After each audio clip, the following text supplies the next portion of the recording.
Hello, everyone. Welcome. I'm going to give it just 2-3 more minutes. And since this is a webinar line, you will be able to interact with me, the host, and the panelists through chat and through the Q&A feature below.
Hello, everybody.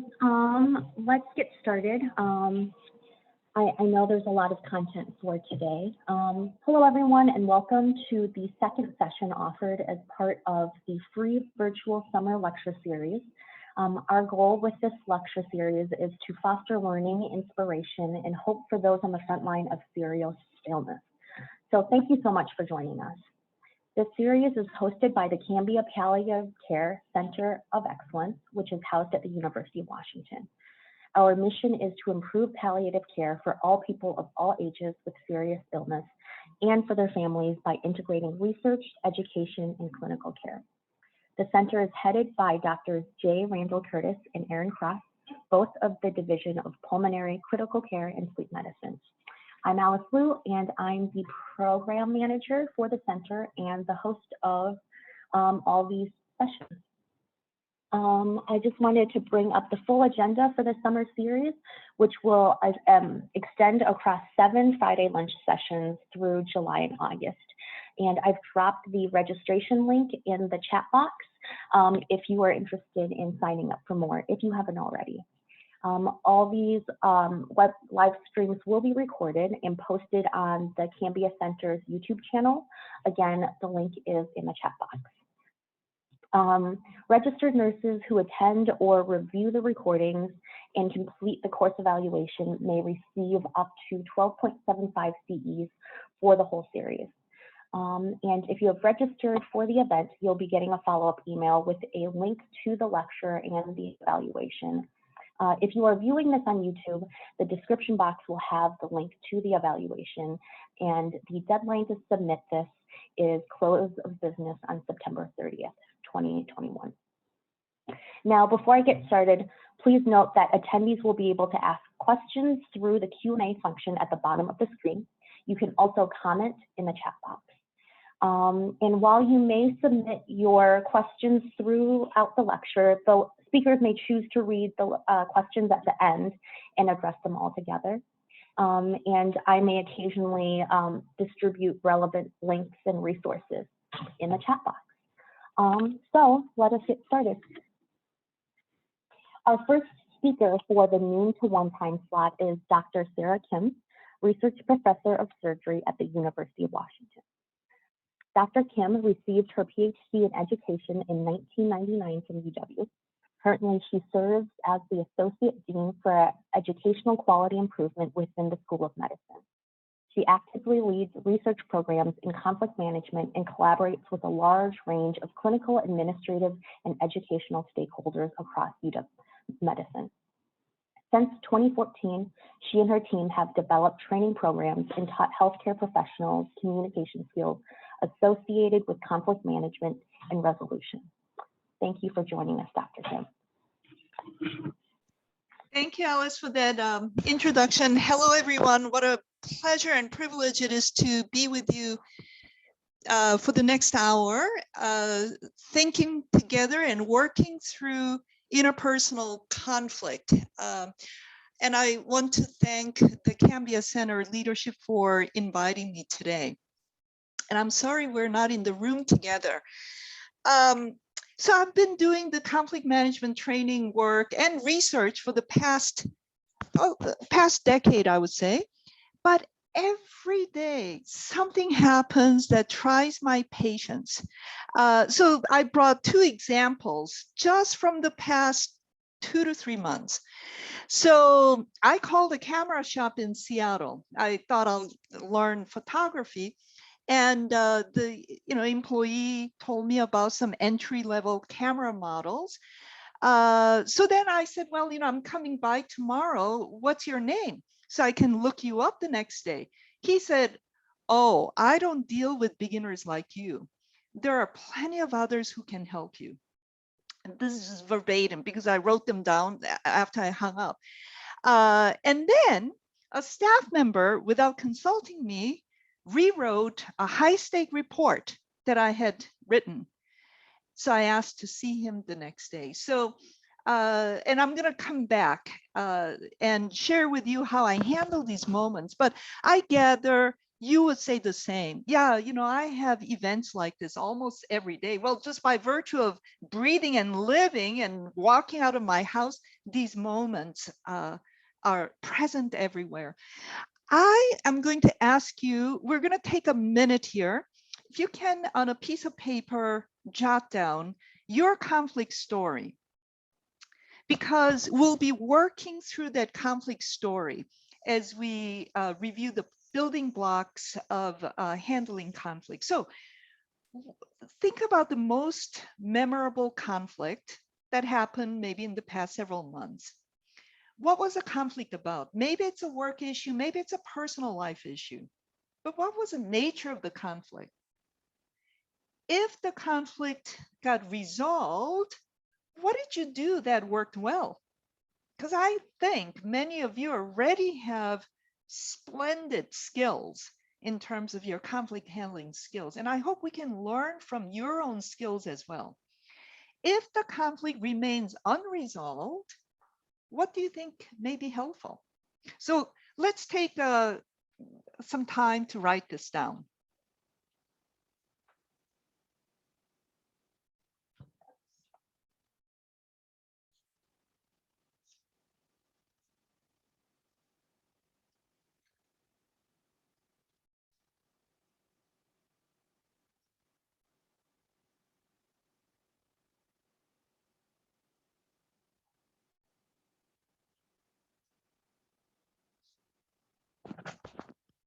I hope most of you have something down, and just keep that as your touchstone that you're going to come back to over and over again. And you pick it up, you'll look at it from different angles, you'll add more layers to it. But let's use that as kind of a point of return in the next hour.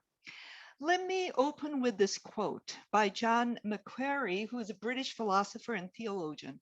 There's nothing more worthwhile and more difficult than the fundamental human task of simply becoming human. When I read this quote, I thought, this is it. Dealing with conflict with another human being, I can't think of more human endeavor than that. Think about it. Conflict always poses a challenge for us. It triggers complex emotions. It actually brings us back to our childhood. Many of the conflicts may have minor consequences, but some have huge consequences.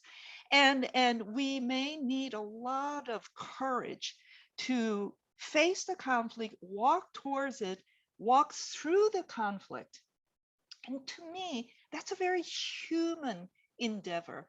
Therefore, if I had failed at resolving a conflict, that doesn't make me less human because I showed up and I tried resolving it. Just because I resolved the conflict beautifully does not make me superhuman either, because moment after moment, we're challenged by many different kinds of problems. So I just want to gather us back into this sort of the arena of our shared humanity, that dealing with conflict is difficult, and yet dealing with this makes us more human. So on that note, I organized the session into two segments. So we're going to go through 4 building blocks of conflict dialogue, because of this whole thing. Why are we doing this? Well, because eventually we do want to have a conversation with another person. And then we will go through this hear, tell, leap model. In a short session like this, it's very hard to do the full-scale simulation model. So today I'm going to impart some toolkits, and I hope in the Q&A we can continue to build upon the toolkits with your own skills. So let me, though, set the stage first. Look at your conflict that you wrote down. Do you think the conflict, the origin of it, had to do with task conflict? Is this about disagreement over the what, the content, or the disagreement over the how, the process? Typically in a conflict, in a task conflict, we can actually resolve it through conversation using some objective measures like policies, procedures, standards, precedents to initiate a conversation, to bridge the gaps in our understanding, and then we move forward together. That's what should happen in task conflicts. Therefore, our emotions would probably remain unstirred. So the conflict you wrote down, did this start in disagreement over something that could be verified through a conversation? Or is it a bit messy? Is it a bit hot, like relationship conflict? This is about clash of personalities. You just don't get along with that person. Or did the conflict disrupt your cherished norms and values? We're going to come back to this later when we talk about emotion. You may say, you know what? It actually started as a routine minor task conflict. And before we knew it, it escalated into this emotionally charged, hot relationship conflict. And I think that's probably what happens with conflict mostly. Therefore, our ability to handle the task conflict at the first hint when conflict begins to emerge in the space of content and process, what and how, is so important. So let me give you a quick example. A while ago, my boss, John, and I were working on a high-stake report. The deadline was July. One day, John says to me, Sara, there's no reason why you want to hang on to that report until July. We're going to submit it at the end of May. It was a total surprise for me. And in that moment, the story that filled my head was, well, maybe John thinks I have nothing else to do. And maybe this is his way of tightening his belt around me in order for me to be more productive, is how I felt. And in that moment, I could have said, oh, okay, John, if you think that's what we need to do, I'll do it. Then I would have subsumed my will to his. And in doing so, I would have left that meeting, what started out as a task, right? It's about the report, but the how piece is how we're going to accelerate the deadline. Had I not discussed it with John in that moment, I would have left with the relational conflict smearing all over me because of the story, right? It feels like John is micromanaging me. Maybe John thinks I'm not competent, or, these colorful, irrational thoughts. And that's how you know when you're in a relationship conflict, is when your bubble dialogues are filled with these stories about the other person. So I had to call a timeout. I said, John, can we check in on something? When I hear you desiring to accelerate the deadline, the story I'm creating is, well, maybe John doesn't think I'm doing a good job. I know it doesn't make sense, but that's what I'm beginning to feel. Could you please explain to me why you would like us to submit this 30 days in advance? Well, guess what? He said he's going to be on vacation for the entire month of June. So he doesn't have time to work on the report in June. Therefore, he wants to accelerate his work so we can get it done in May. Really good for me to know. And by creating that pause and by asking a question, what I'm doing is I kind of create a bit of space. It's all about creating margin of space for new information to enter. That's what conflict management is about. It's catching it early as it arises. It's advocating for my voice. It's calling a timeout, and it's posing a question and gathering new information. But it has only taken me a decade to finally catch the conflict moment as it starts to sprout.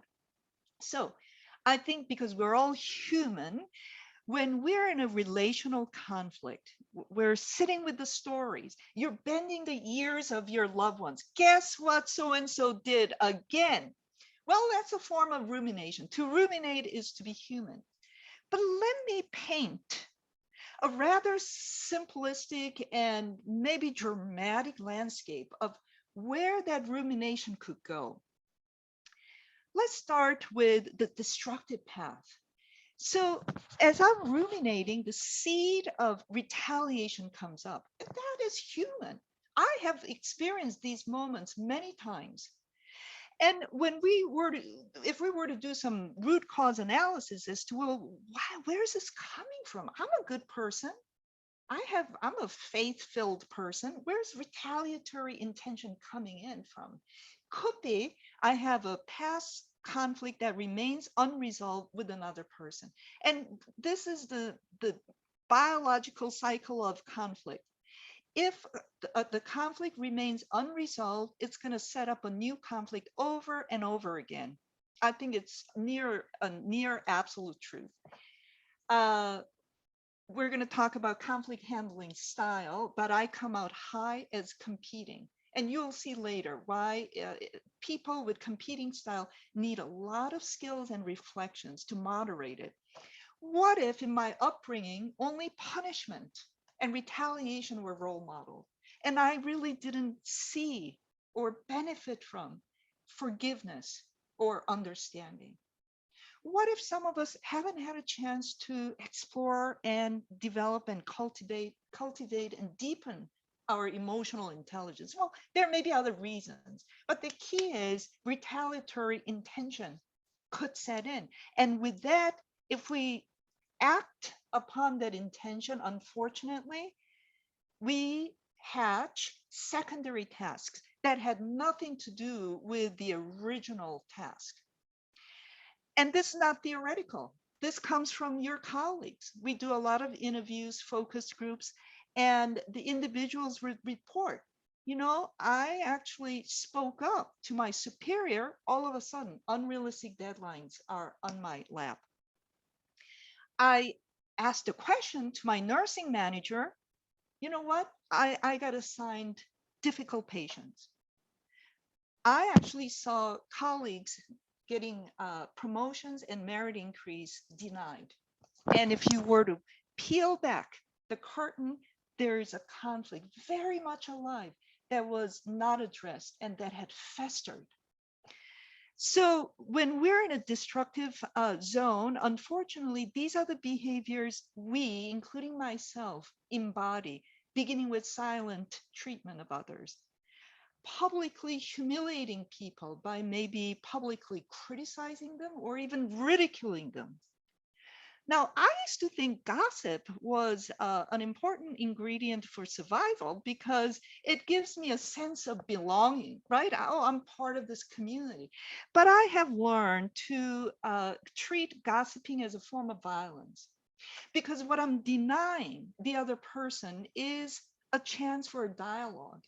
And instead, I am creating side sort of chatters to maybe make me feel better, maybe make me feel superior to the other person, to isolate and label, stereotype the other person. It is a form of violence. So I know this is very simplistic, but unfortunately, there are a lot of real life examples that we can fit into this pathway. So, what, and I should also mention, if you do recognize you have actually traveled the path and you have created negative consequences in others, it is not too late to reverse engineer it back into the ruminating zone and into reflective zone, which we'll look at. But when you reverse engineer it, we must confront what we have done. We must apologize to the person and repair the relationship at all costs. Um, and then when we pivot ourselves into reflections, there may be other things we may have to do, but I think perspective taking is key. When we take the perspective, we will be asking ourselves, what am I missing about this situation? What's my blind spot? What do I need to inquire in order to gather something I may not know about this situation? So in order to constructively manage the conflict, I'm not sure if we can do it without having a dialogue with the person, because it is through the dialogue we can gain greater perspective, we can listen to the other person, we can recalibrate our relationship to the mutual goal, re-engage with the original task, and maybe improve upon either systems issues or other issues that initially gave rise to that task conflict. So I want to set the stage and unpack some of the nature of the conflict. I do recognize, though, stepping into the dialogue space with others, you are about to practice very complex skills. Think about it. I have to tell my story about what happened, but I have to give the other person the due time and space for them to tell their story. And I must listen respectfully. Emotion has to be shared authentically. It's difficult to have a conversation only through our cognitive self, because conflict involves our emotional responses. So we do have to express it in a way the other person can receive it, but also we have to honor the other person's emotion, even if it is expressed in a way we cannot receive, because it may be filling the room, it may be loud, it may be very threatening. But with training, I believe there are ways to honor their emotion, but always paying attention to my safety first. Then I have to advocate for my interests, as I did with John. Can we check in? Can I understand why you're accelerating the deadline? But at the same time, we have to promote mutual interest and mutual goal. So when we have a conflict dialogue, we have to monitor these sort of multi-layered dual dynamics that's involved in the conflict dialogue. That's why I said moment upon moment.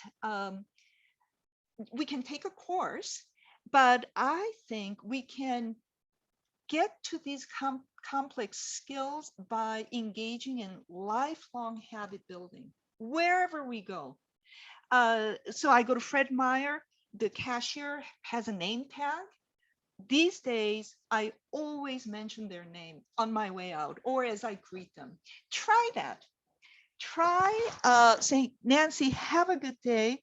At least in my case, 9 out of 10 times, the person I'm interacting with always makes an eye contact.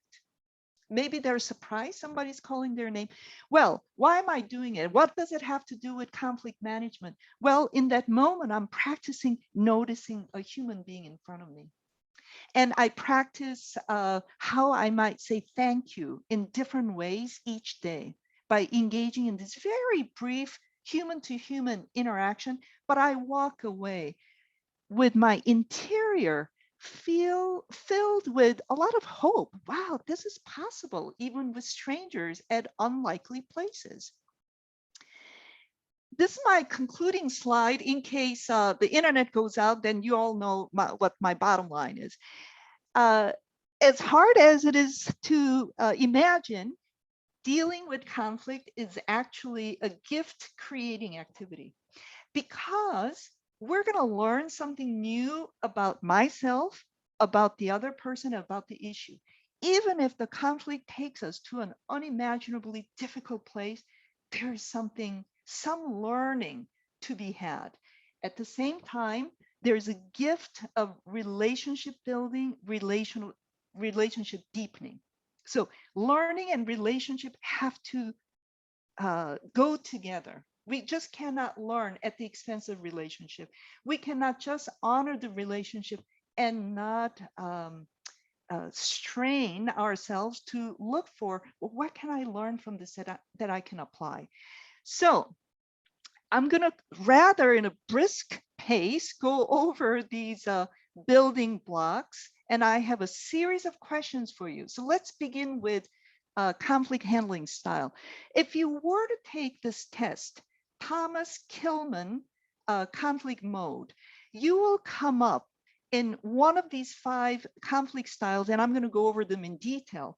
We typically understand our conflict style in this interaction of the degree of our assertiveness, the degree of cooperativeness. So I already mentioned I'm competing. Others will see in me and actually have told me that I come across assertive. My words are a little bit strong. I appear to be uncooperative because I'm out there to win. I exert maybe unnecessary power. This is the perceptions that others have based on probably what I'm exhibiting. Now, the flip side is accommodating. The accommodating style, they tend to be unassertive, super cooperative. Unfortunately, they would yield to other people's will at the expense of advocating for their own will. Avoiding, they're not assertive, not cooperative. When there are difficult issues, they may sidestep, defer, delegate to others, postpone. At the hint of a threat, they may withdraw from the situation. Now, the collaborating, which we probably all aspire to be, they're not only assertive and collaborative, but when there is a conflict, they actually deliberately work through the conflict. They're not afraid of disagreement because I think they know they will gain some insight. At the same time, they can kindle and preserve their concerns for the other person's underlying needs. Compromising people, I think of this style as transactional. You give up something, I give up something. You win something, I win something, etc. They're more into, I'm too busy to think about relationship. Let's just get this thing done and fast. Another way to understand it is where you put your concern. So unfortunately, as a competing style, I place my concern on me higher than my concern on you. That's why I have to do training and go out to Fred Meyer and Safeway and practice this. we already talked about where accommodating style places their concern. It's largely on the other person. The avoiding people, because they're neither cooperative or unassertive, they don't have any concerns. It's more, if they place a concern, it may be on their own safety and survival. Collaborating, they're concerned for themselves and others equally high. That's why they can walk towards a conflict. Compromising, I don't think they function in this sort of concern paradigm. So here's my question to you. To what degree does your conflict handling style facilitate or impede learning from the conflict?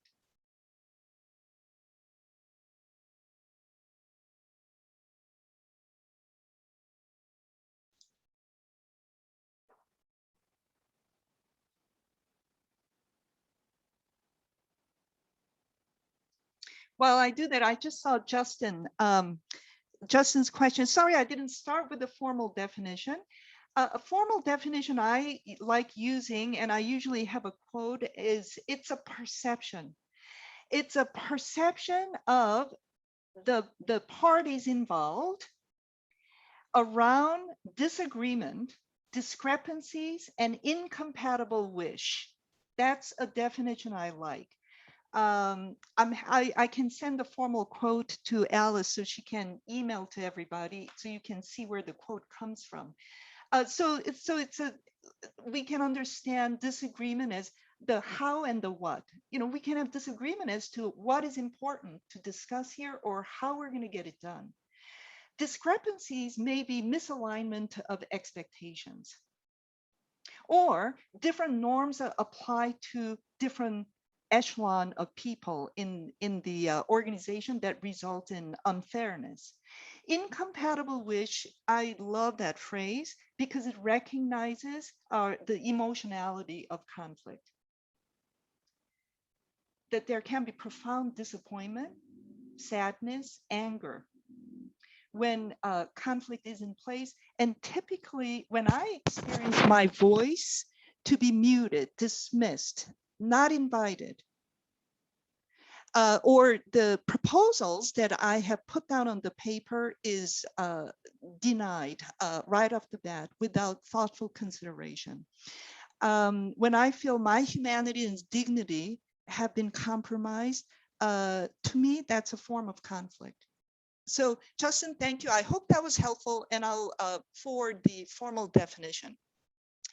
I'm going to go through this a bit quickly because the second building block is about thinking through the relational depth with the person I'm in conflict with. Now, I made this up based on what I know of what's out there. So on the y-axis is the relational depth, shallow to deep, and then the x is perspective taking, with the two extremes bookending being other focused versus self-focused. So I think the key point I want to say is this, and ask you whether this seems to be your experience. As our relationship deepens with others, we're actually able to achieve more balanced perspective. Why? We can only achieve a balanced perspective through a conversation. We have to be able to ask questions. We have to be able to challenge each other's ideas. We have to be able to offer alternative ideas. And in those moments, conflicts can easily seep in. But when we have the relational depth, we can achieve this because I know something about my boss. My current boss, I know her very well because she had done a lot of sharing of herself. I know her family. I know her values. That's why we can have difficult conversations. Now, if I didn't know her very well, I may function out of other focus by accommodating myself to my boss's needs and orders. She could, as a person of power, could function in the far right-hand side, do as I say, a top-down approach. So I need to unpack this a lot more when I have more time, but this is where we must understand how power functions, how speaking up and using our voice is important. And we have to, at the same time, get to know the other person. And I'm going to put the responsibility on those in power positions, that if your leadership skill repertoire does not list investment in people as number one, then you're likely to function in the right hand side. And investing in people is beginning with knowing their name, greeting them, making eye contacts. And these all come from the work we're doing around how to speak up and how leaders can help the team members use their voice. So my question is, with the person you're in conflict with, are there any possibilities at all to forge a relationship with them? And I would start somewhere simple. If you have been avoiding them, can you start greeting them in the hallway or as they come on Zoom? Can you just send a chat to them? Hey, good morning. If you had publicly humiliated them, maybe change that to public praises and acknowledge their contribution. Well, if you've been gossiping, then maybe it is time for direct dialogue, is what I would like to offer. So the underlying emotion is something we must understand as a key building block to conflict management. I used to treat other people's emotion as noise, and I had to grow a lot and mature a lot to say, oh, you know what? These emotions, as uncomfortable as they are, I think there are some data points here. Wait a second, I'm hearing a story.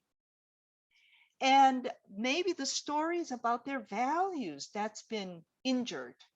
So if we were to do a value check-in, we will have probably tons of diverse sets of values. But if honesty, justice, growth on my part had been disrupted, I am going to have an emotional reaction. So let me go back to that the staff member. Remember, staff member who revised my report. And I find this paradigm very helpful from the emotional intelligence work. So my negative emotion to that was actually sheer anger. Who do you think you are to touch that report? Now, if I don't have intentional skills, then I actually could call that staff member and say, don't you ever edit my document without my permission. And I can legitimize it. You know what? This is not okay. It's okay to give this kind of blunt remarks. And it's coming from my need to control. What I ended up doing was I asked the person to see me on Zoom. And for me, reframing from my negative emotional state was leading with curiosity. And that's exactly what I said. I'm curious, what led you to revise the document? Again, it's opening up the margin of space because I have to gather new information. What I heard from the staff was actually helpful. And we had an agreement as to how in the future we will co-edit the document. Remember the camera shop that got me excited? I don't deal with new beginners. There are plenty of others who can help you when you come to the store. Well, I was irritated. And what was at the tip of my tongue was, how dare you? You know, I'm about to give you guys business. How dare you? Now, unfortunately, I did give a maladaptive response. In a sarcastic way, I said this, you know what, hope I'll recover from your remark by the time I come to your store tomorrow. And then I thought, oh, Sarah, that doesn't sound like you. What can we do? And then what came to my mind and I verbalized was, hopefully one day I'll be deserving of your expertise. Now, some of my friends were bothered by that. They said, you know what? That guy didn't deserve your kindness. But it's not about him. It's about me. It was an opportunity that presented itself for me to try my skill. When I said it, hopefully I'll be deserving of your expertise, he said, my name is Daniel. Please come and look me up. And he sold me the camera the next day. So this is something to think about. You know, when you look at the conflict, if you were to trace down to the value, what of your own values are at play here. If you were to guess what emotion and values may be at play for your colleague or whoever you're in conflict with. All right, the last one is about bias. And we probably could spend the whole day on how we are going to recognize and check in with our bias in a conflict zone. I like this definition. It's an automatic association of which we may not be aware and are difficult to control and may conflict with our professed beliefs and values. So, you know, I may say I'm a kind of an upright citizen in good standing, but I do know I have biases. And so, but the good news we know from the experts is, the good news from the expert is we can actually begin to catch the moment when bias is at play. And it does take training. It does take mindfulness. And when we recognize our bias, for me, it has actually involved some confession to the individual upon whom I lay down negative consequences. And these confessions always had tears involved. I know I'm not going to hear your voice. Can you put in chat what you're all seeing?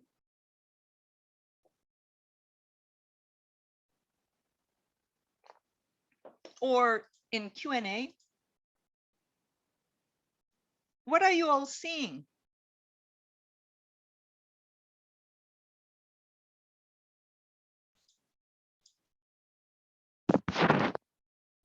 Oh, okay, chat is fine too.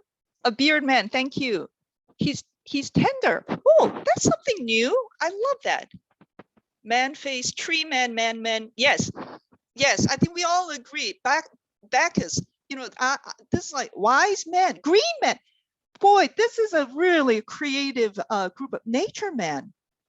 I've never heard these expressed before. So I think we all agree, man of the earth. It's getting very poetic here. Thank you. What else do you see? Aha, and people hugging. And I'm sorry, I don't get to hear your voices.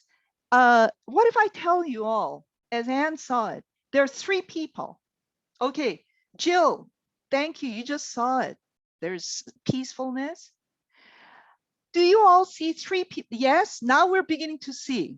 So initially, we all saw the guy with a wild hairdo who looked like he had been under century-old COVID lockdown.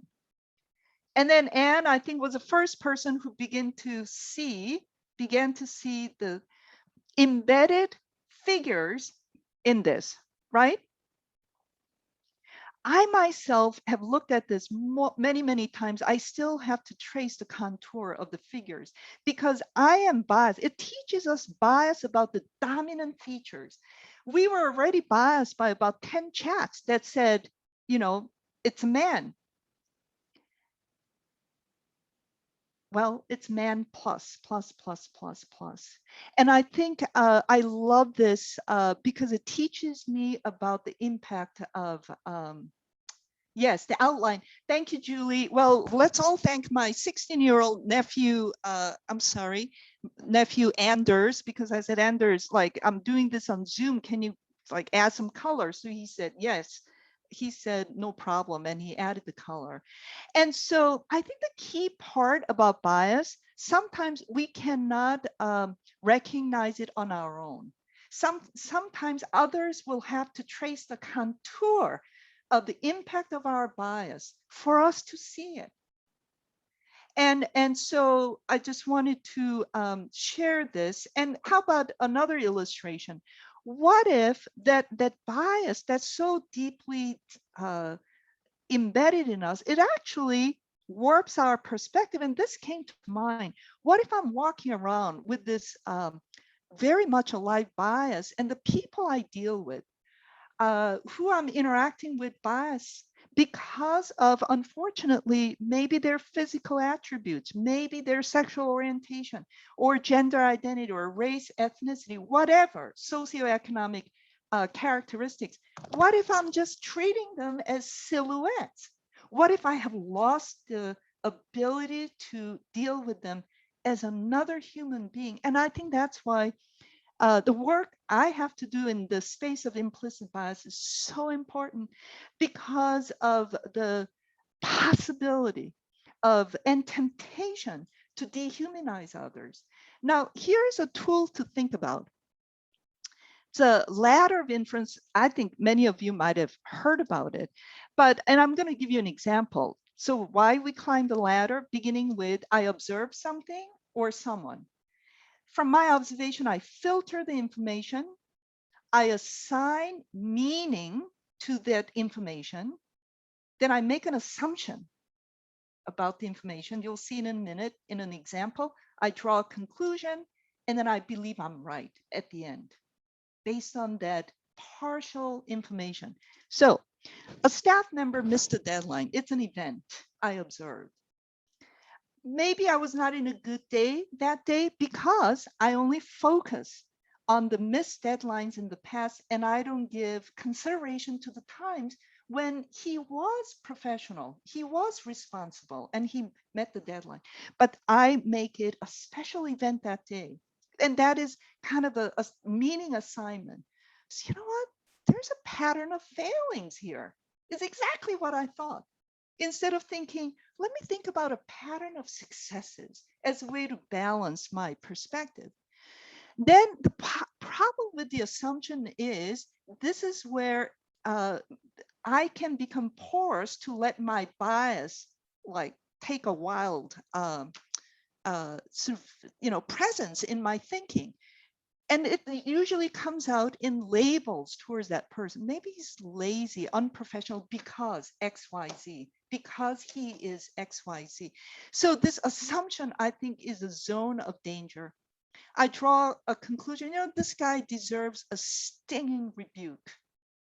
So if I did not get trained, I would have called him in and say, I don't leave a margin of space for gathering new information because I know what this is about. I was very capable of saying, you missed the deadline. This is not the first time. We have a problem. Fix it, or I'll see you at the next performance evaluation. And so that's my public confession here, is that I was capable, I'm still capable of doing these things. And I would have legitimized my action because, well, the institution tells me to steward my resources. This is a form of resource stewardship. Fortunately, because of training, I'm able to unravel this, beginning with a question. I actually said, the deadline was yesterday. I was surprised I didn't hear from you. What happened with you? What happened? What made it difficult for you to meet the deadline? So that's how we open. And then the good information he gave me was supremely helpful. And I was in tears because at the near harm I might have caused. Here's another quote from the 14th century Persian poet Hafiz, from his poem, I Like Musicians. If you slow your mind down and keep your aim steady on the present, a heat in your gaze will occur. Something you want to see that was hiding in the invisible will begin to step forward and grow. When I read this, I thought, I want to commit this to memory and use it as my way of recognizing bias in me, which I will never eradicate, right? We cannot completely uproot the bias. What I'm learning is, but we must recognize and not let it take the center stage, but that recognition involves the slowing down.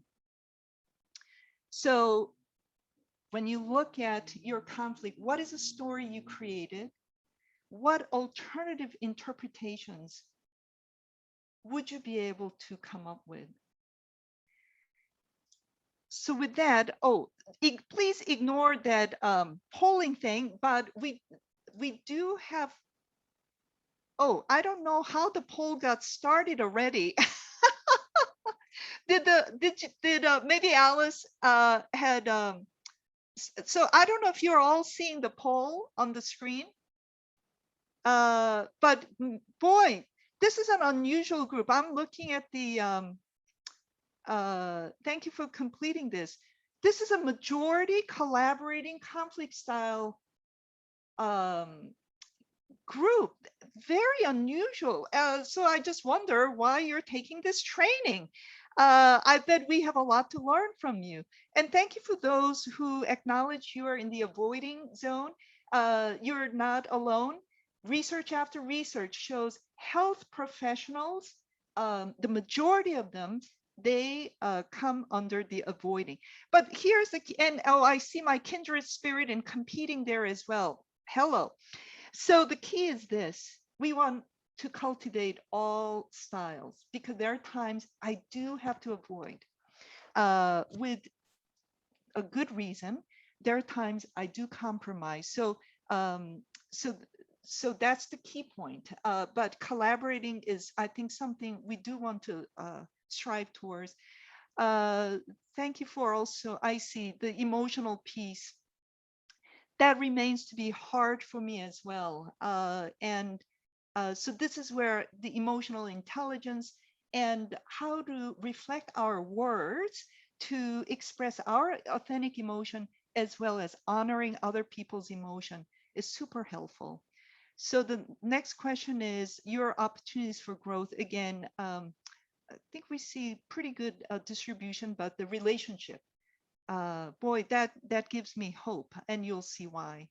Thank you so much. I hope this gives you some food for thought in terms of what you can keep an eye on in handling the conflict. I want to apologize in advance, because it is clear I have more content than the time. At the same time, based on my previous experience, I think it'll be helpful to go through the content. So I'm going to do my very best. I apologize for the pace. Happy to share the slides if you would find them helpful. I mentioned that that we have to know how to use our words to express our emotion. What about learning from Grace Paley in her short story? He had had a habit through the 27 years of making a narrow remark, which, like a plumber's snake, could work its way through the ear, down the throat, halfway to my heart. Now we can replace he with my boss, my direct report, my neighbor, my spouse, or me. That I have a habit of doing this. Unfortunately, people have given me feedback how my words had hurt them. So I think that's why words are so important. You have this in the handout. We don't have time to fully flesh this out. When I have time, we do a full simulation of this. If your organizations are interested in doing this, if your teams are interested in doing this, happy to do something, because it'll be an honor for me to do it. But the model is hear, tell, leap. Hear, tell, leap. And you can read about this on your own. The point is this: when we have a conversation around a conflict, the temptation is to tell our story first. So this may be counterintuitive, and we have done research with 60 clinicians who are randomly assigned. One received a training like this, the other didn't. And those who received the training in the simulation, they learn how to open with an invitation for the other person to share their story first. And then how we echo what we hear. Part of echoing is acknowledging the emotion. This is difficult for both of us. I can see this has been so hard on you. This is where I can acknowledge the role I had and then apologize. But remember what G.K. Chesterton has said: a stiff apology is a second insult. A stiff apology is a second insult. So your apology really has to come from your heart. We can ask questions for clarification, but we're not going to jump into our story yet. And we're not going to contaminate the space with, well, you know, if you want to go there, let me tell you what you did 6 months ago. No, no, no.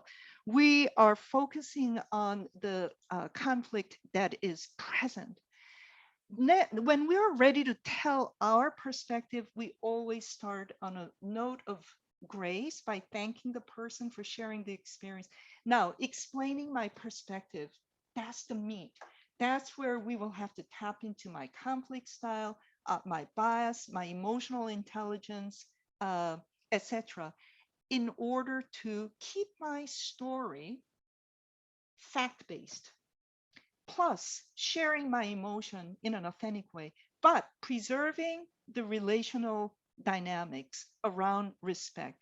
Then the person will have to respond to me. Again, respect and curiosity is always present. Sorry. And then the leap. I heard your story, you heard my story. Now let's stand shoulder to shoulder and then discuss how we're going to pursue our mutual interests. What does raised hand mean? So Susan, maybe can you hold off on that?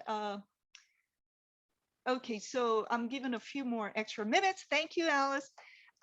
So the list items of mutual, so you're going to talk. So where do we agree that we can continue to work on? How are we going to, what are some of the options for us to pursue the mutual interest where we agree? Then we'll have to agree on how we're going to follow up. Typically, it may be task assignment. Why don't I do this? Could you do this? And then we'll come back and discuss what we find out.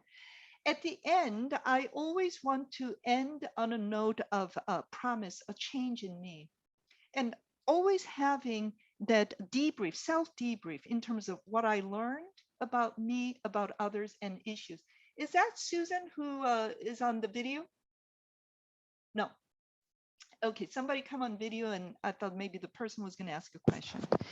Okay, so my computer is jumping around here. I do want to end on something concrete. So it's not this hastily reviewed framework. There are two skill sets we must master for Hear, Tell, Leap. One is how we ask questions. So from this point on, figure out how you're going to ask questions, beginning with what, how, to what degree, in what way. And if you could avoid leading with why. We do know when question is asked beginning with why, it sets the other person up in a defensive mode. Also, whenever you want to say something in a form of statement, see if you can convert it into questions.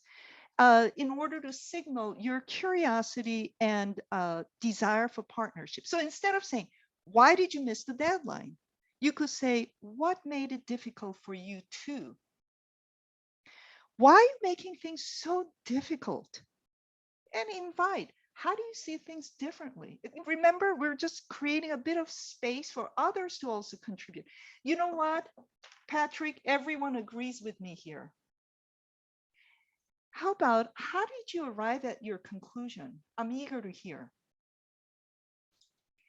You're being a roadblock. I'm curious, how do you think we could move forward? Now, when I say these things, some participants say, you know what, these people don't deserve this kind of thoughtfulness. Well, maybe so. It's not about them. It's about you. It's about your skills. It's about building that, strengthening the building blocks so you can engage in that complex conflict dialogue. In addition to question, the second technique is reframing. And reframing is a tool I learned from the King County Dispute Resolution Center mediators. And it serves marvelous purposes. You can shift negative perception into positive outlook just with a sentence. You can redirect somebody who is stuck in the past towards the future. You can take what's emotionally hot and channel it into problem solving, getting that emotionally charged individual into a thinking zone. And a good way to think about it is reframing is really, it's creating a touch point with your value and the other person's value. Now, here's some visuals. To me, reframing is like this. getting the baby elephant stuck in the mud out onto the dry land. That's the power of words. Or receiving an intense light and then projecting the spectrum of lights that we didn't think would be possible. Or kind of reminding ourselves that, you know what? Can we step back? You know, we're just like a tiny particle on this planet, which is part of the galaxy, which is part of billions of galaxies. You know, it takes a little bit of that stepping back. Here are some techniques for reframing. When somebody says, no one appreciates me here, what's the value? So being recognized for your work inspires you. You know, these are kind of short spurts of statements that we practice. When somebody says, I don't care, just get it done. Okay, handling this efficiently is important to you, I get it. Here's my concern. Also, it's an opportunity for advocacy. What's the point? No one cares about what I think. Kind of this sort of self-defeating, lovely colleagues we have, you know, just remind them, oh, okay, so you want your voice to count. I'm eager to hear. What if somebody says to me, you're biased because I'm a person of color? I'm kind of working through this these days. You know, I think instead of saying, are you calling me a racist? I think one way to reframe maybe, you know, to be seen for who you are matters to you. Clearly, I missed something. With your help, I need to learn what I can do differently. Well, I am a person of color, but it does still apply to me, because guess what? Even in the BIPOC community, we have our own brand of racism, unfortunately, which we're not talking about openly. I want to end on this. It's 101. You might have read this on July 14th in the New York Times. It's so heartbreaking to read this article about how this restaurant in Massachusetts closed the restaurant one day to make it a day of kindness, because of the treatment that the customers had done unto their staff members, leading the staff members to cry. I mean, you have to read the article and you just wonder what's going on in our society. So the reason I want to end on this, a gathering like this to me, it's very sacred. It's kind of a form of defiance. We're not going to let our society, our community, our family go down into decay, because it has become free for all trend. I think this gathering is sacred because we're here with some degrees of vulnerability and humility, and that we are also confirming that we're doing this as part of even like a holy human endeavor, not on our own, but with the help of others in the context of a community such as the one you helped create today. I am sorry, I'm a little bit over time. And Alice, how are we doing? Do we have the next speaker? Yes, we do. Although I think I'm going to give you 2 more minutes. There is one good question from Susan Wong in the Q&A, if you want to answer that. Yes, and wrap up. Yes, and then I see. Let me see if I can do this. Somebody wants the quote. I think it's the Hafiz. So when somebody, so Susan, the question is when somebody interrupts you when you're telling your story, right? That's what I heard. So this is where I didn't talk about it, but a little bit of ground rule setting at the beginning may be helpful. So the conversation that we're having using this model, now eventually we could have a quick hear, tell, leap in the hallway. What I had in mind is actually we're sitting down and having a conversation. So having some ground rules that's mutually acceptable always pays off. Now, barring that, when these moments of disruptions come, I think what I try to do, because I can get very defensive, you know, I gave you the time for you to talk. Can you just let me finish my sentence is where I want to go always. But I try, that's where the remember piece comes. I am doing something vulnerable and important here. I'm not going to be hooked by the other person's lack of respect for me. So therefore, I have to appear bigger than them. I can use humor. So when somebody interrupts me and comes out in a defensive way, I actually would say, oh, Patty, I can see you have a lot of opinion on this. Would it be okay? If the person, if so I would say, would it be okay if being deferential may be appropriate? If I don't think that's appropriate, I'm going to say, why don't I offer you a little bit more perspective? And let's make sure we have plenty of time for us to exchange our thoughts. So you're in charge. So as much as it appears that they're disrupting us, I am in charge. I am in charge, and I can still deal with you and treat you respectfully because I'm doing super, super important here. And also, always I know, well, if the disruption gets to a point where your sense of dignity is being, that boundary is crossed, then you must stop the conversation. And I have done so. Say, I think we may benefit from rescheduling this. So when my safety is at stake, my safety comes first. It happens rarely because I try to redirect. And when somebody is disrupting like that, I interpret that as something a bit tender. And that's a paradox. Why are they behaving that way? Why are they so defensive?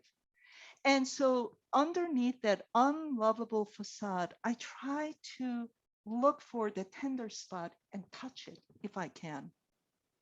I had a guy who was shouting at me in my office. In the past, I would have left my office.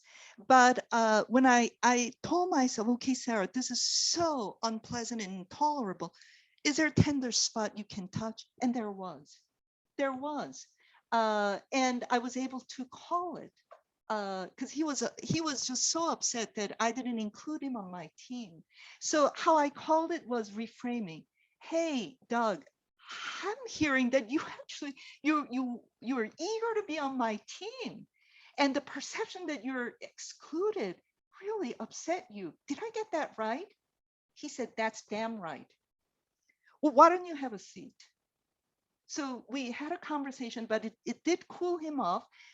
So we talked about avenues for his involvement, but I had to advocate for myself. At the end, I said, hey, Doug, in the future, the manner in which you speak to me is not acceptable to me. So when you have questions or concerns, please knock on my door. Let's have a conversation, is how I handled it. I'm not sure if it's helpful, but I want to highlight, this is our work. We're in charge, and we can navigate this because of the tools that we can build moment upon moment and building blocks upon building blocks. And I think that's why it's a lifelong habit building for me. Try starting at Safeway. I think I'm going to respect the other presenters' time. And somebody yelled at me in my office, I would not invite him. Yeah, well, you know what? Things kind of, you're right. I gave him the benefit of the doubt, and but that's what I did. Yes, maybe kindness, but I had to kind of experience him more in order to make the final decision, whether he decided to be on the team or not. But for that moment, I gave him the benefit of the doubt. I hope this was helpful. It's such an honor, and wouldn't it have been fun if we could all be together in the same room? But if there's any way I can be of assistance, I'm available. It's a form of privileged service, and I will get back to you on the formal quote. So thank you, Alice. Should I sign off? That is totally up to you. You are welcome to stay on. Okay. And I realized that I'm not sure if I can share my screen right now because it says the host disabled screen sharing, but I am the host. Okay, So why bear don't I with me. try?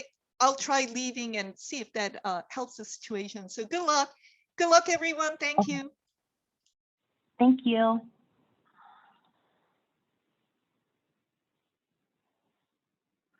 Okay, well, while I figure this out, let me just introduce our next speaker, who is Patsy Treece. Patsy has been a nurse since 1979. She has worked at Harborview Medical Center since 1985 and retired last December. Her background is burn and trauma ICU. Ms. Treece served on the UW Ethics Committee since 1993 and was a consultant on call since the program's inception. She's been a research nurse since 1999, doing research into what developed into Cambia Center. So thank you so much, Patsy, for coming out of retirement to join us. Patsy, are you able to share screen? Let's see, I'm trying right now. There we go. Can everybody hear me okay, I hope? What a tough act to follow. That was a great talk. I'm going to talk about the ethics of palliative care. And I think it's interesting, my perspective on being retired is that I was so bad at my job, they're now paying me money to stay home and not do it. So I got to work, I've worked with Randy Curtis for the last 21 years. And for those of you that know Randy, you know what a hardship that's been. No, just kidding. He's been great to work with. I have no conflict of interest, but I do have a bias, and you should always know your speaker's bias. My bias is that ethics is good and palliative care is good too. So I'm big proponents of both. I'm going to start with going over an outline, what I plan for this next hour. I'm going to talk about definitions. I'm going to talk about ethical principles. I'm going to show you a method of ethical analysis. A lot of that, I think many of you are probably going to already be familiar with.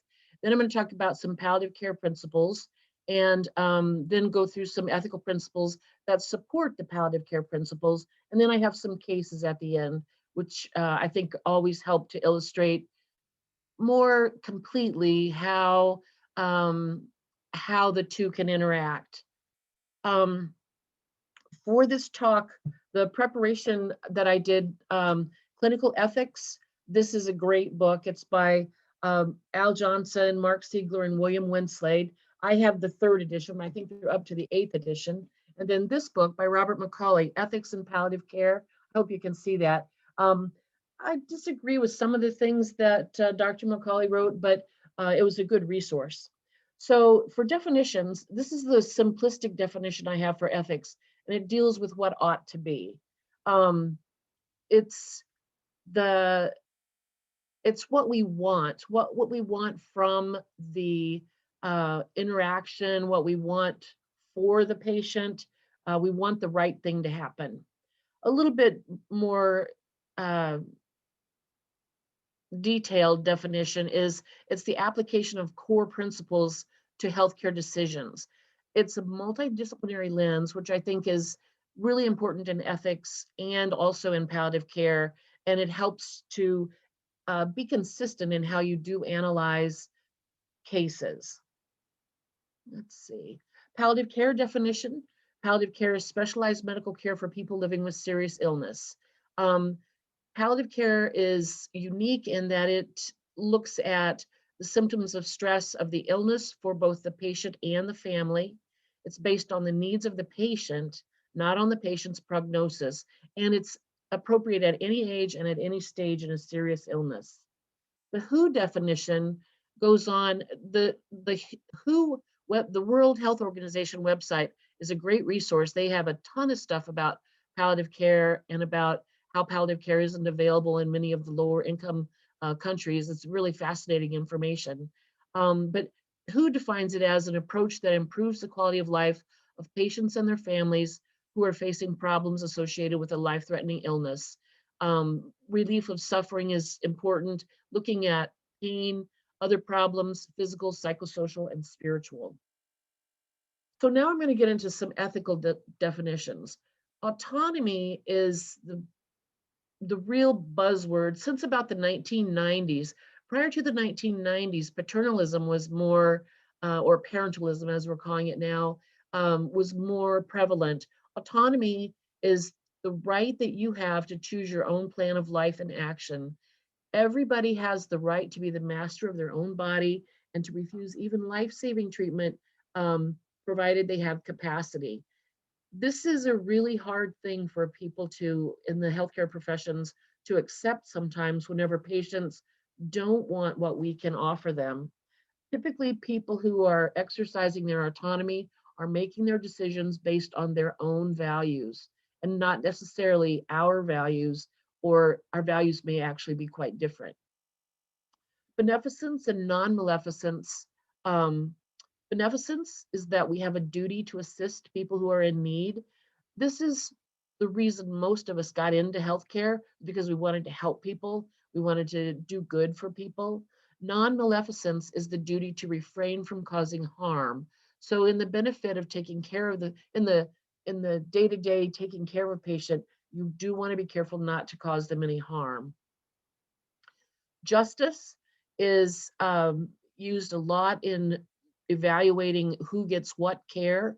For healthcare justice, distributive justice is the philosophy that's most often used, and it's basically looking at the distribution of resources, good and evil, like rehab spaces and days, organs for transplantation, palliative care services where there aren't palliative care services, ventilators, vaccines, whatever the resource is.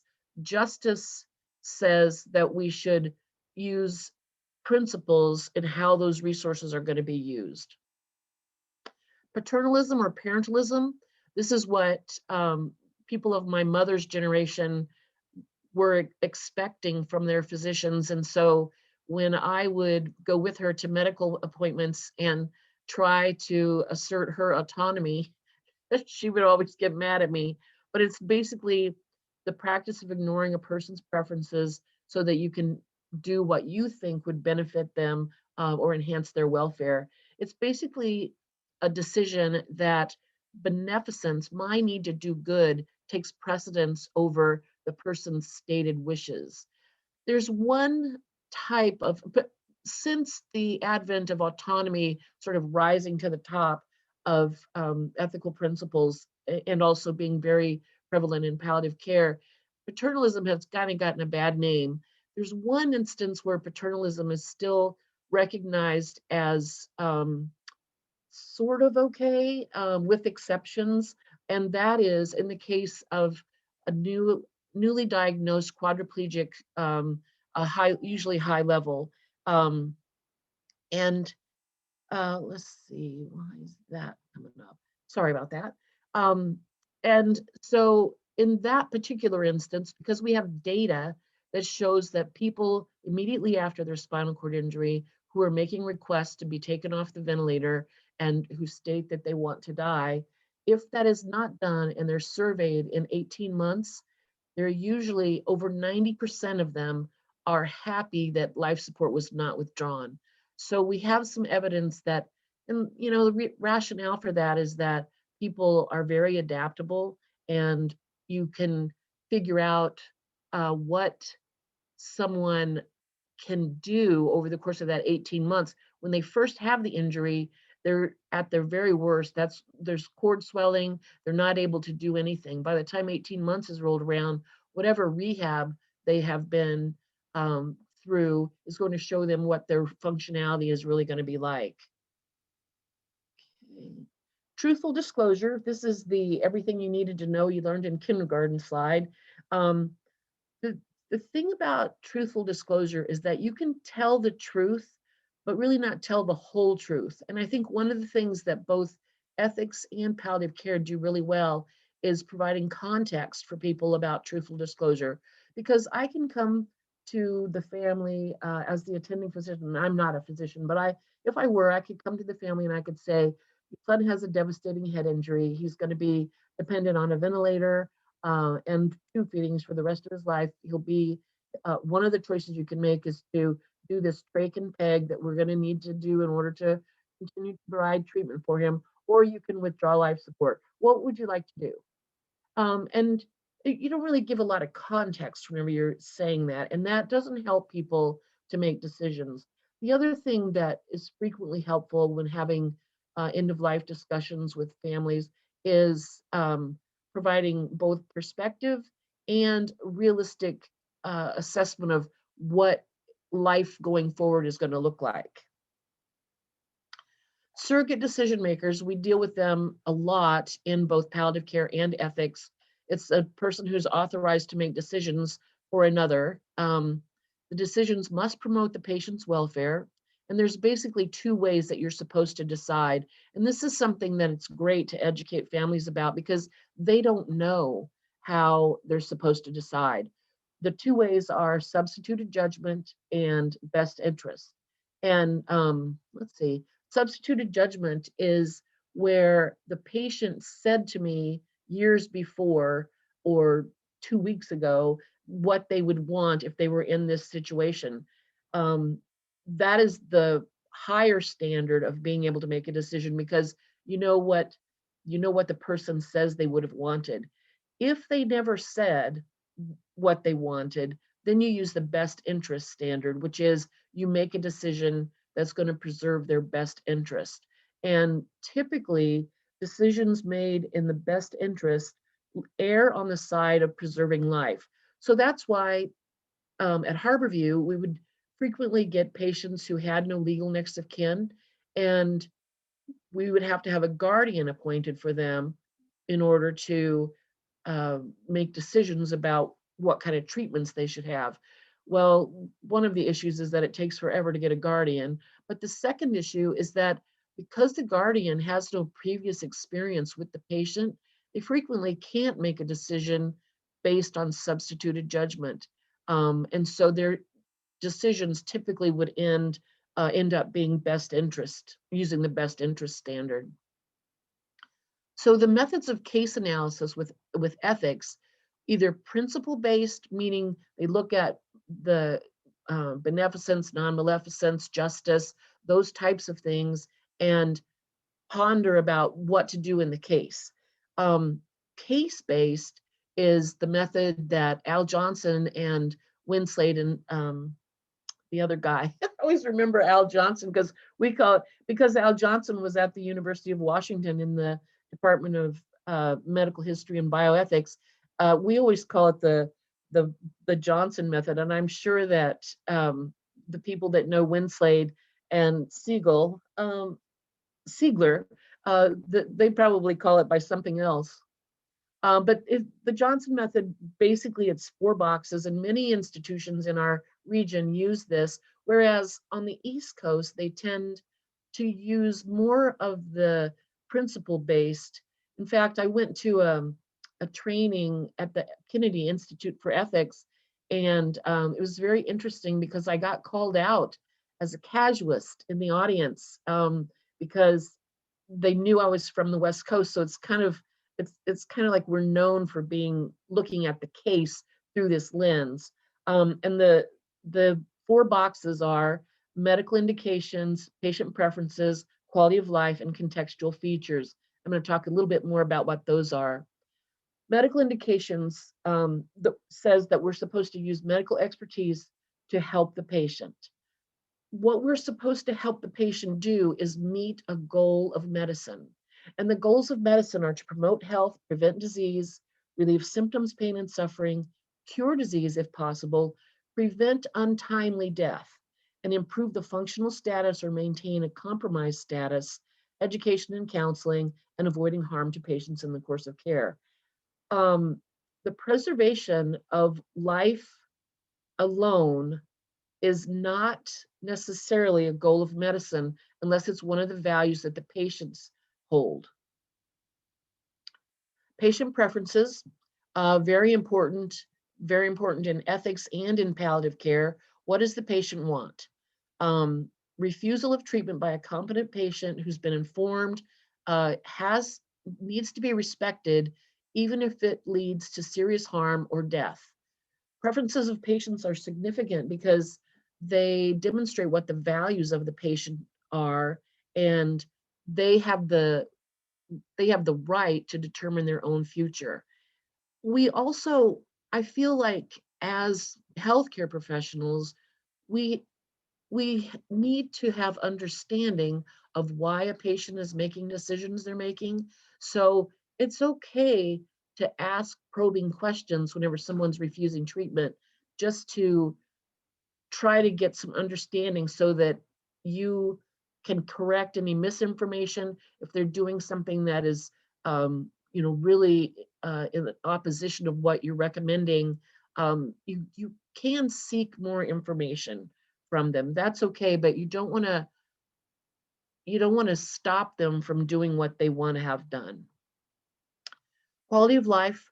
This is the quality of life that the person is experiencing either with the proposed treatment or without the treatment, or in the case of withdrawal of life support, of course, the not continuing life. Quality of life judgments are subjective and sort of problematic. Two ways to look at evaluating quality of life. One is, who is making the evaluation? The person living the life or somebody who's observing? And also, what criteria are being used to evaluate the quality of life? When my twins were 2.5 years old, I had a quality of life that not many people would have wanted to preserve, because it was really challenging, not getting sleep and having to go to work and stuff. It was a poor quality of life. Um, but I was satisfied with it because I had these two beautiful kids. So the subjective satisfaction expressed by somebody who's living their life, even though it may be deficient in some ways, looking at someone who may be confined to a wheelchair or have some other disability, they experience satisfaction in their life that an onlooker may have trouble appreciating. I think the kind of the classic example, we used to get at Harborview, we would get patients from Furcrest, and Furcrest was an institution for patients, clients, children, a lot of the times, who had severe developmental delays. And what would happen is that child would have the quality of life that they had at Furcrest. Then they would get septic, or they would get whatever was bringing them to the hospital, and they would be very unresponsive to us. They would be, it would make you wonder, like, what is the quality of life of this child? And we made some subjective assessments that probably weren't all that fair, because when we called Furcrest to see what their baseline was, we would find out that, no, he frequently smiles when he's feeling better. He likes, green Jello, and he likes these stuffies, and so we could learn more about them and appreciate a little bit more about their quality of life. But I have to say that I think sometimes we unfairly assessed people's quality of life, and we're questioning, oh, what should we do? Why are we doing what we're doing? And that does kind of lend itself towards developing moral distress. So the problems with assessing quality of life, I've gone into some of them, but the other thing that's important is the divergence between the MD's assessment of patients' quality of life and what the patient says about their quality of life. Like, if they've done surveys of arthritis patients and their physicians, and not surprisingly, the physician who is not living the life rates the quality of life lower than the person who's actually living the life.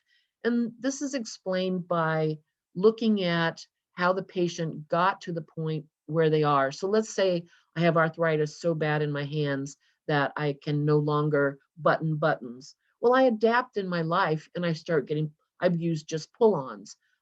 So I've adapted to that. And the physician is looking at that life of not being able to do things with their hands as well, and thinking that would not, that wouldn't be a great quality of life. The other thing that assessing quality of life, bias and discrimination do seep in. I think ethics and palliative care are both good at sort of calling out that bias, calling out where it's, where providers need to kind of search their heart and see if they're having, bias that's negatively affecting the outcome of the patient. Then the last box is contextual features, and that is the role of interested parties beside the patient. I always think of sort of disenfranchised grief with this because, we go through these ups and downs with patients, and then they don't have a good outcome, and that's hard for us too. But we don't really have a role in the grief process because we're not family and that kind of thing. Economics of healthcare, it's no secret that our system of healthcare is very flawed and is tiered. The allocation of medical resources, where we choose to spend the money, the role of the law, what are we allowed to do? Like, I feel very much like the rule about guardians and how long it takes to get one. It's the rule, it's the law. We have to do it, but it's been a real impediment for patients getting quality treatment, I think, sometimes. Medical research and teaching, best example of this is having EMTs practice intubation on newly deceased people. There are people who are very critical of that practice.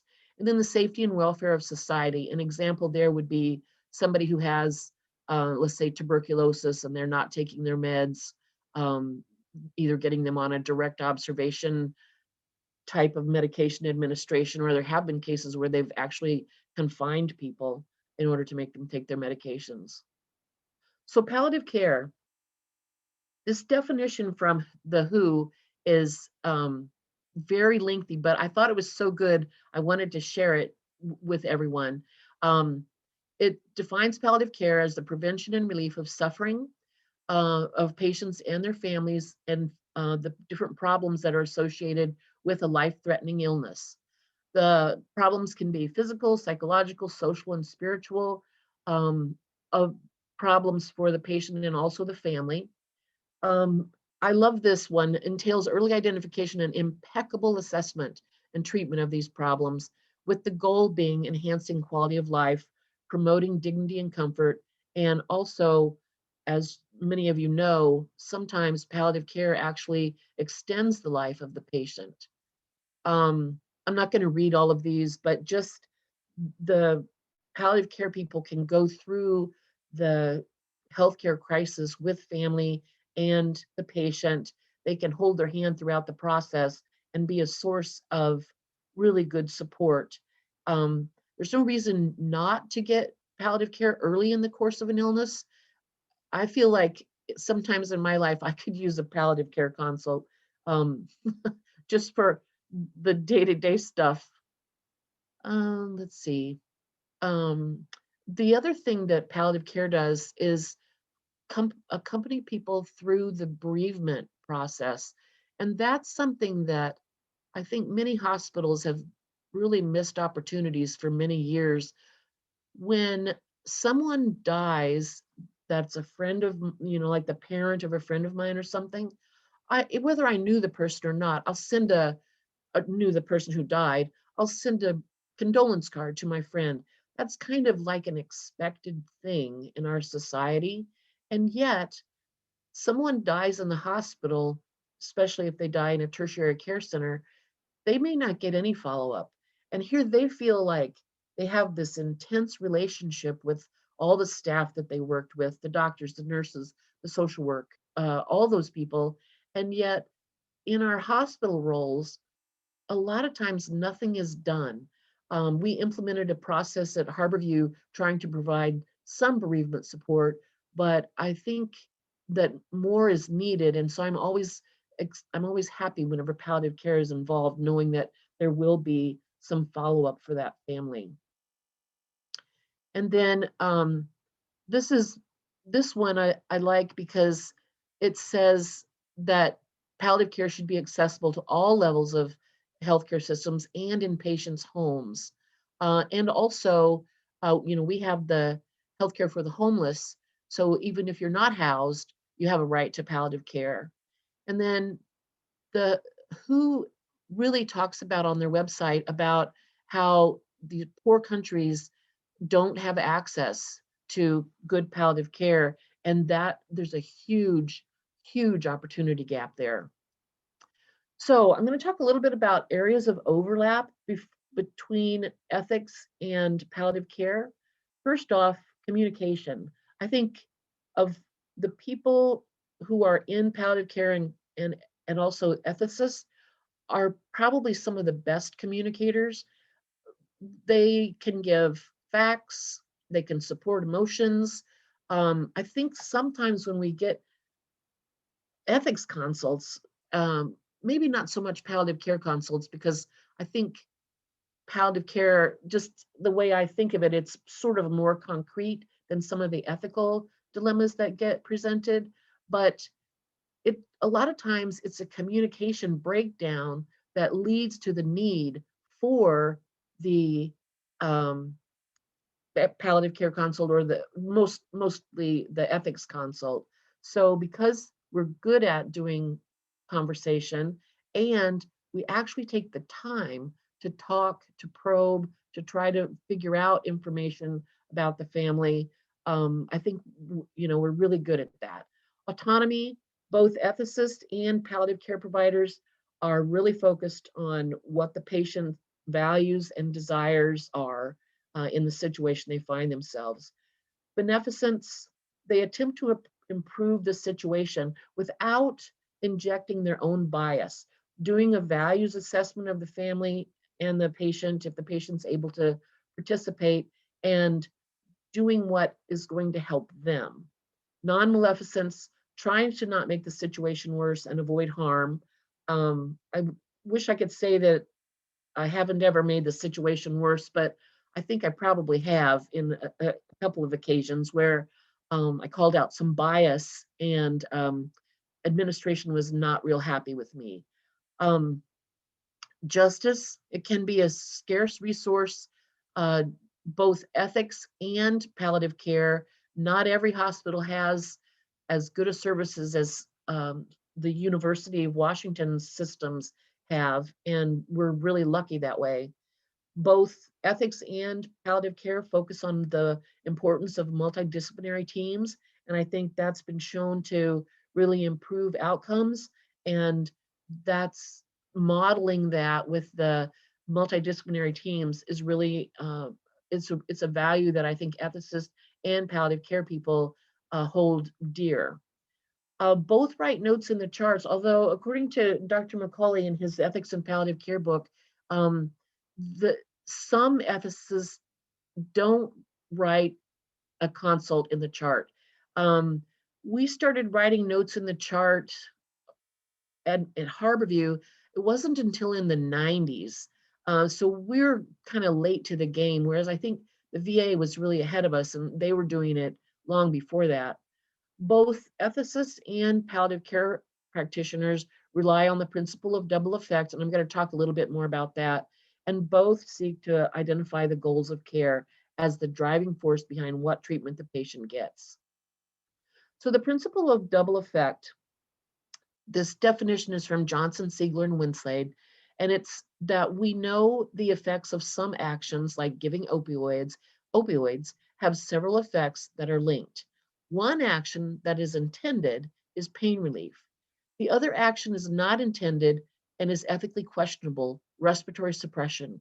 So if you were giving, when you're giving that dose of morphine, if you're giving it to promote comfort in the patient, even though you know that that may also cause respiratory depression, you're not giving it to cause respiratory depression. You want to make the patient comfortable. For those of you who know Gordon Rubenfeld, who was an MD in the pulmonary and critical care department for a long time, he had this saying that no dose of medication is too high if lower doses have failed. So in other words, in nursing school, we kind of learn the parameters of medications, minimal dose, maximal dose, and sometimes at the end of life, people exceed those needs, and it can make a nurse feel really uncomfortable. And so I think that the reassurance from ethics and from palliative care can be really helpful and supportive with a nurse who may not have been through taking care of someone at the end of life and the types of medication that might be required to make sure that the process is comfortable. Some things that are unique, both to palliative care and ethics. Palliative care can bill for service. Ethics does not, that I know of. I'm not aware of anyone, and neither was Macaulay, aware of anybody who does charge. And that is, uh, it impacts ethics consults because we're not a revenue producing service. So where the money comes from to support the consultants it's a huge factor in what services are able to be provided. Palliative care can write orders, ethics does not. Palliative care has a continuing relationship with families, which is super important. Ethics, sometimes we have an encounter with the family. A lot of times we don't meet the family, depending on what the issue is. And if we do meet them, it's usually just a one-time thing. We're not being brought on to follow with the family. We're there to provide either support for the family if the family requested the consult, or support for the healthcare team that's asking for the consult. And then palliative care does a lot of emotional support. Ethics, really not to the same degree. In the few consults that families have been involved in, we support them in whatever decision they decide to make, but it's not an ongoing thing. So that is unique to palliative care, that they get to have the ongoing relationship.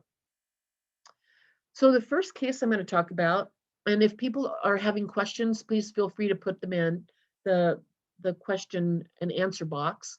The first case is a 64-year-old female with a devastating hemorrhagic stroke.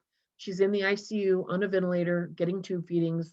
She's been weaned off pressors at the time of the consult, so she is improving. She has an advance directive that says she didn't want to be on the ventilator or have nutrition and hydration. Her family says they know she wouldn't want to live in her current state, but they want to give her a chance. And I think this is the reason I chose this case is because this is really common, that families just need a little bit of time. And it can be challenging for staff because they feel like they're going against what the patient wanted. In this consult, ethics affirmed that the patient has stated her wishes and recommends that the clinicians get a palliative care consult to work with the family to try to help them accept what the patient would want and sort of work through the emotions of this. It was unexpected. She was an extraordinary human being.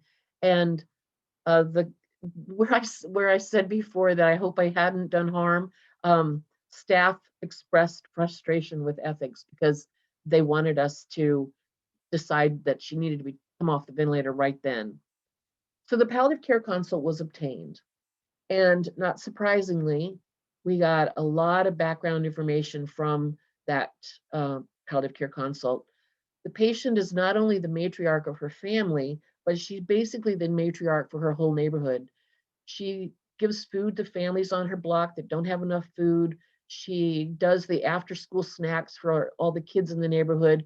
And a lot of them have no place to go and their parents can't afford daycare. So she watches them after school. There's a sense from her family that her community needs her so much, they just can't let her go. They can't conceive of what life in the neighborhood would be like without her. So palliative care talks with the family about the patient for several days in a row. They're doing some reminiscence therapy with her. And after a few days with no improvement, they are ready to go ahead and withdraw life support. This is something that palliative care really helped bring about. They were talking with the family and also talking with the staff about the family's journey towards getting to this point where they did feel comfortable withdrawing life support. They just needed a little time. And I think we do this to families when they get brought to a tertiary care center after some devastating event. Then the first few days, we're pouring all the resources in them. We are, ECMO, vents, whatever they need, they're getting it all, pressors. And then after a few days, when we see there's not a response, we kind of shift in our thinking about how we're going to continue to care for this patient. But the family just sees this really intense outpouring of resources, and they think, oh, they're really hopeful because they're doing all these things. So we inadvertently send a mixed message whenever we are trying to get families to switch gears after we've been doing all this life-saving treatment for days. And in the immortal words of Randy Curtis, withdrawal of life support is never an emergency. This is really important because when there's bed pressure for the ICU bed and you have a patient who has an advanced directive in the ICU, on a vent, taking up a bed, taking up a nurse, there can be a sense that you need to clear that bed out. And that's something that we need to work within ourselves and within our systems to make it so that that's not something that routinely happens, that we don't put pressure on ourselves to make a bed. That's been a burr in the saddle of ethics for quite some time.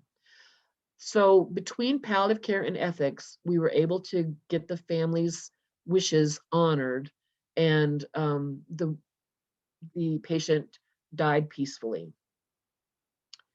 The next case is a 64-year-old from Port Angeles. She had had recent surgery for colon cancer, expected to make a full recovery.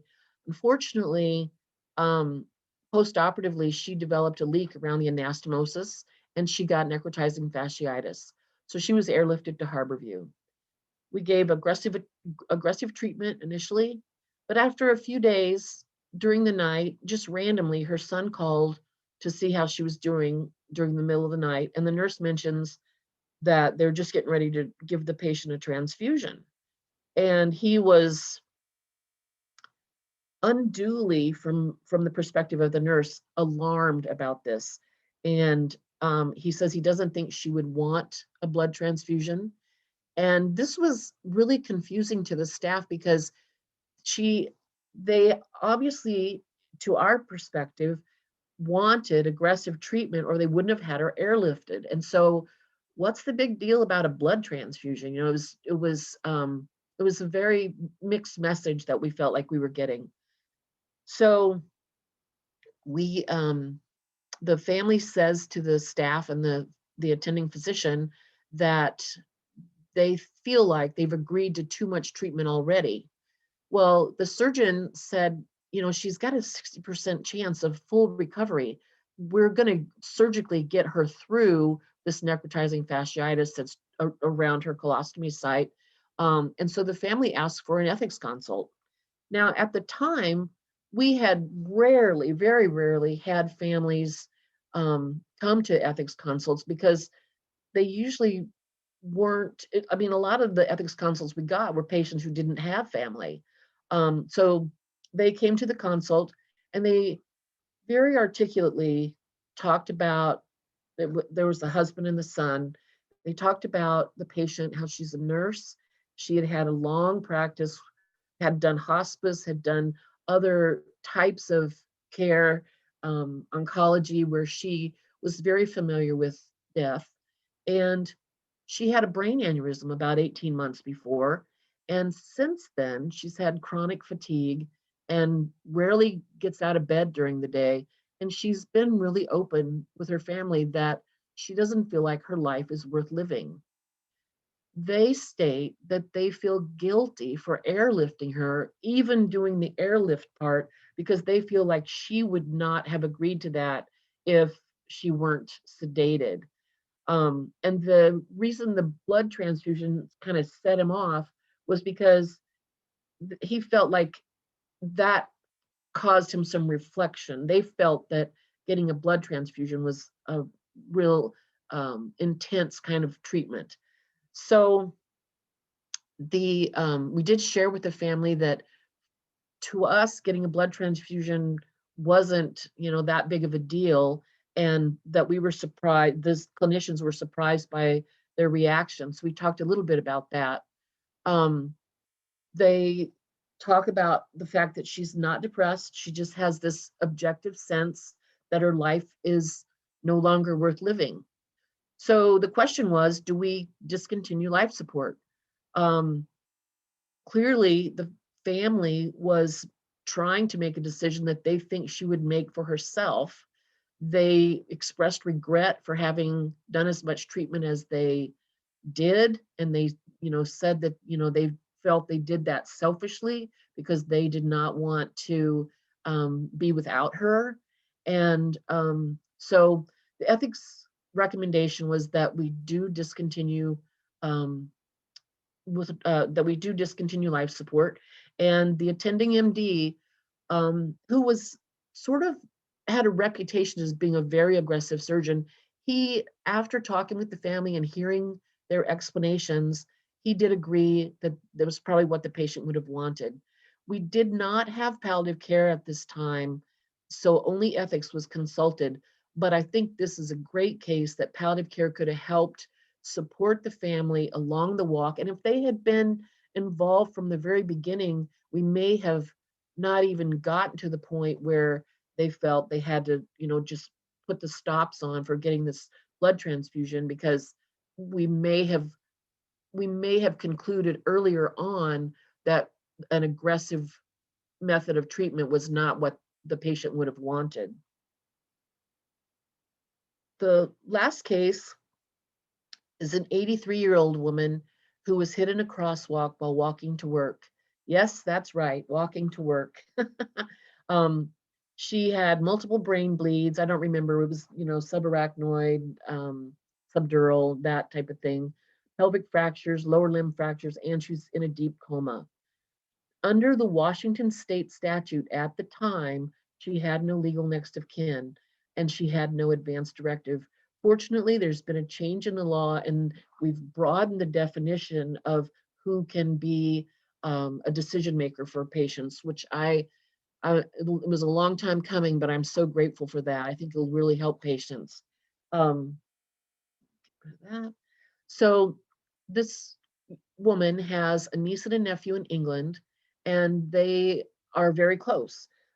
She is extraordinary, this lady. She runs a travel agent at 83 years old, and she schedules really exotic trips for people. So she's just to hear them talk about her, she's just really an incredible woman. She moved to Seattle 30 years ago, and she's got friends that she's had all that time. They all say she would not want continued treatment. She was fiercely independent, 83 years old, still working, living on her own.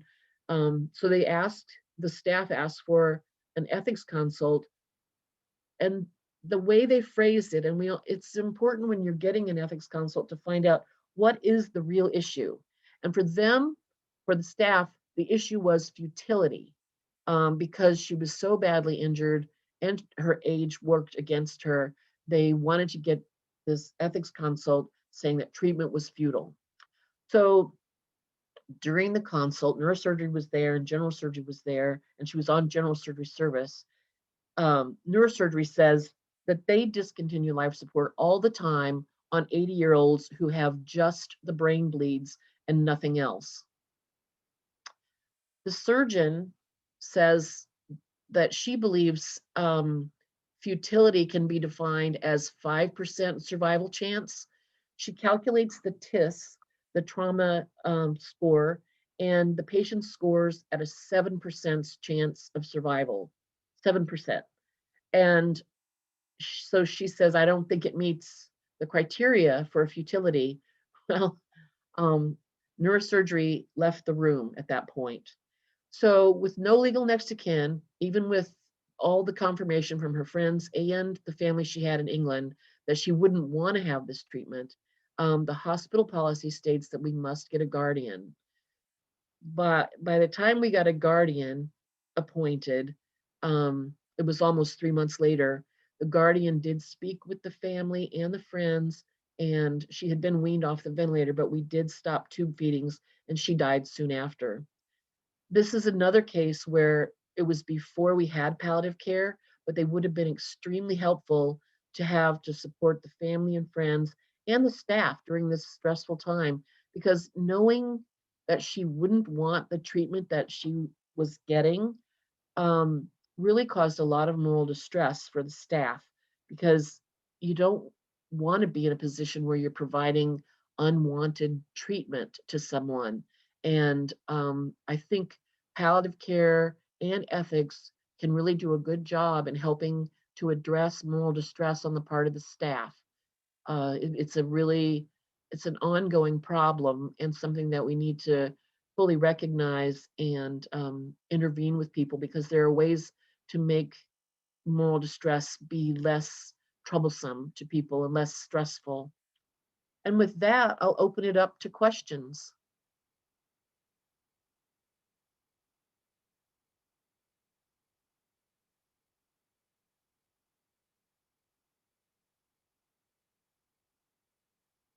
Well, looks like we don't have any questions so far. Feel free to type them into either the question and answer box or the chat box. And in the meantime, I will be uploading this recording to YouTube, and we'll be sending out the course evaluation. If you want to learn more about Cambia Palliative Care Center of Excellence, you can visit www.uwpalliativecarecenter.com. I'll put that in the chat. If you have any questions about this or future sessions, please contact us at pallcntr@uw.edu. Oh, here are some questions for you, Patsy. Okay, I see this one. What is the role of chaplains, spiritual care providers in the ethics process? And they are a vital part of the multidisciplinary team. I think that spiritual care providers can provide support not only to families, but also to the staff, because spiritual care has a holistic view that is really valuable, and the support of that person can be it can be really pivotal. And sometimes people hold what they think their religion tells them to do, and they may not actually have that right. So it's like I used to ask families about organ donation, and some of them would say, well, my church doesn't allow it. And really that wasn't true, but they don't want to hear that from the person who's asking about organ donation. So spiritual care, essential part of the multidisciplinary team, and frequently at our ethics consults. And I think the thing about spiritual care is that it should be offered to families, not like I'm singling you out because you obviously have issues and I want to see if you want to talk to somebody about it, but saying, we have spiritual care available in the hospital. Is that something that you'd be interested in? Can really go a long way toward utilizing this valuable resource. And did the family member with aneurysm get a palliative care consult after their family situation was settled? No, they did not, unfortunately. I think all my cases, palliative care could be seen as being very, very valuable. And many times doing an ethics consult, one of the recommendations is to get a palliative care consult. And it goes both ways. I've seen palliative care notes that said, recommend ethics consult. And where there's a lot of overlap, we each have particular things that we bring to the table. Any other questions? There is one more in the chat box. Susan asks, Oh. do you consider voluntary stopping eating and drinking to be palliative care or hospice care or both? Oh, wow. I would say that it's probably both. Macaulay talks about that in his book, that it's a legal avenue that is open to people, and that hospice nurses have recognized for a long time that a dry death is sometimes more comfortable than a death where nutrition and hydration are continued, just because of the less urination, no skin breakdown, that type of thing that can happen when you're having tube feedings and getting the diarrhea with it. Skin breakdown happens, and that can be really uncomfortable. So I think voluntary stopping of eating and drinking is an avenue that can certainly be explored for patients that want to end their life. And it is legal in states that have assisted physician aid in dying. There can be there's alternatives to that if they want to do that, but I think it's seen in a more positive light to stop eating and drinking, because the appetite and thirst are in the dying frequently not, they're not suffering with discomfort from that.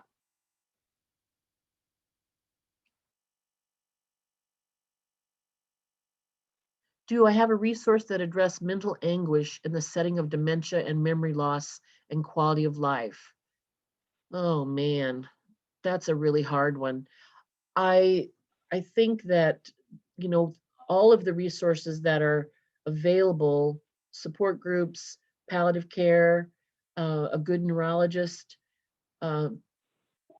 social work, all of those things. I think mental anguish in the setting of dementia is a really challenging situation, and any resources that you can use, I would definitely use them all.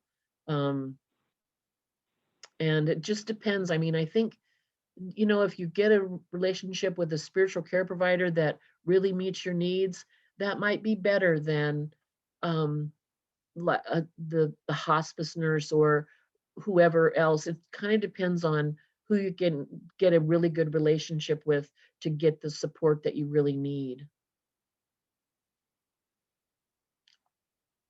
Anyone else? Well, thank you all so much.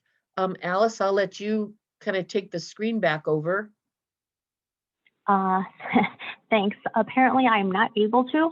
So thank you so much, everyone, for attending. And before I let you go, this is a reminder for UW Medicine employees to check out the free resources available through to them through Cambia Center's CAPC membership. You don't have to be a member of Cambia Center. All UW Medicine employees are able to access the resources available, and I linked it in the chat box. It's on www.capc.com. And if you have any questions, email me, and we will see you next time. Thanks so much. Bye.